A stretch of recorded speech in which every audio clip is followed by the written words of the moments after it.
નમસ્તે મિત્રો, જો તમે ગુજરાતના ખેડૂત હોવ તો આજની અપડેટ તમને ગમશે.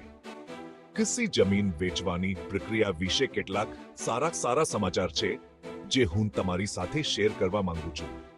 હવે ખેડૂત હોવાનું પ્રમાણપત્ર મેળવવાની કોઈ ઝંઝાર નથી. તો બરાબર શું બદલાયું છે? ચાલો સીધા જ વેચે પર આવીએ. અગાઉ જ્યારે તમે તમારી કૃષિ જમીન વેચવા માંગતા હતા ત્યારે તમારે ખેડૂત હોવાનું પ્રમાણપત્ર આપવાની જરૂર હતી.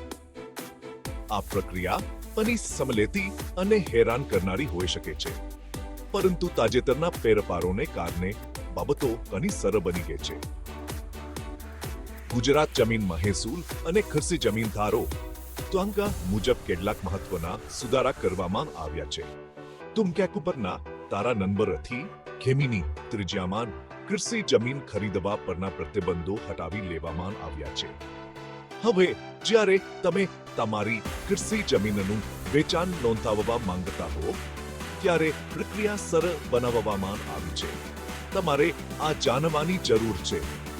સૌપ્રથમ કૃષિ જમીનના વેચાણને પ્રમાણિત કરવાનો નિર્ણય લેતી વખતે એપ્રિલ પહેલાના કોઈ પણ રેકોર્ડ પર વિચાર કરવામાં આવશે નહીં. બરાબર આ તારીખ પહેલાની કોઈ પણ બાબત હવે અપ્રસ્તુત છે. બીજું નવેમ્બર હુંના પરિપત્રના પકરા હિતચરના ખેડૂત ખાતાધારક ચકાસણી અને અરજદાર પાસે મૂળભૂત રીતે જમીન કેવી રીતે હતી તે અંગેના સૂચનો હવે હકોની નોંધણીમાં વેચાણને પ્રમાણિત કરતી વખતે લાગુ પડશે નહીં. ત્રીજું હકોની નોંધણીમાં વેચાણ નોંધાવતી વખતે ખેડૂત ખાતાધાર કે ખેડૂત તરીકેની તેમની સ્થિતિની પુષ્ટિ કરતું સોગંદનામું રજૂ કરવું આવશ્યક છે. સોગંદનામું ઇનેક્ચરીમાં આપવામાં આવેલ ફોર્મેટમાં હોવું જોઈએ. અને છેલ્લે જ્યારે સક્ષમ મહેસૂલ અધિકારી વેચાણને પ્રમાણિત કરવાનો નિર્ણય લે છે ત્યારે તેઓ હવે ખેડૂત હોવાના પ્રમાણપત્ર પર આગ્રહ રાખશે નહીં. તેના બદલે તેઓ તમારી સ્થિતિ ખેડૂત તરીકે ચકાસવા માટે ઉપલબ્ધ ઓનલાઈન રેકોર્ડ તપાસશે. તો આનો તમારા માટે શું અર્થ થાય છે?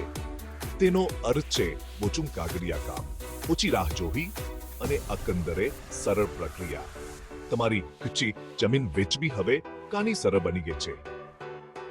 આ ફેરફાર દર્શાવે છે કે સરકાર ખેડૂતોને સાંભળી રહી છે અને વહીવટી પ્રક્રિયાઓને સરળ બનાવવાના પ્રયાસો કરી રહી છે.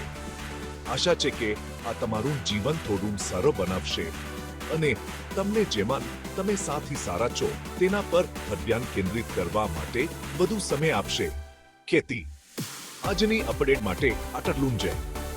જો તમને આ માહિતી ઉપયોગી લાગી હોય તો આ વિડીયોને લાઈક કરવાનું અને તેને તમારા સાથી ખેડૂતો સાથે શેર કરવાનું ભૂલશો નહીં. વધુ અપડેટ્સ માટે જોડાયેલા રહો અને તમારું ધ્યાન રાખો. આવતા વખતે મળીશું.